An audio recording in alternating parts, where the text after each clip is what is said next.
खानापूर आटपाडी विधानसभा मतदारसंघात पोटनिवडणूक लागली असून या मतदारसंघात मनोज जरांगे पाटील पुरस्कृत सकल मराठा समाजाचे वर्चस्व दिसून येत आहे।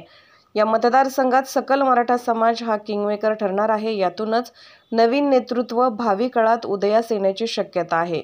ही पोटनिवडणूक असली तरी या पोटनिवडणुकीच्या उदरात भावी नेतृत्वाची अनेक रहस्य गुपितं घडलेली आहेत। ही पोटनिवडणूक स्वर्गीय आमदार कैलासवासी अनिल भाऊ बाबर यांच्या निधनामुळे लागली आहे। त्यामुळे त्यांचे लहान चिरंजीव सुहास भैया बाबर हे लढवण्याची शक्यता असून ही पोटनिवडणूक बिनविरोध झाल्यास भावी निवडणूक त्यांना प्रचंड संघर्ष करावा लागणार आहे आणि पुढील 6 महिन्यात भाऊंच्या निधनामुळे निर्माण झालेली सहानुभूती लाट संपुष्टात येईल असे जनमानसात चर्चा असल्याचे समजते। पोटनिवडणूक बिनविरोध होणार हे पक्के आहे आणि तसे झाल्यास पुढील म्हणजेच 6 महिन्यानंतर होणार सार्वत्रिक निवडणुकीत सकल मराठा समाजाचे अनेक नवीन नेतृत्व उदयास येऊ शकतात अशी जनमानसात चर्चा आहे।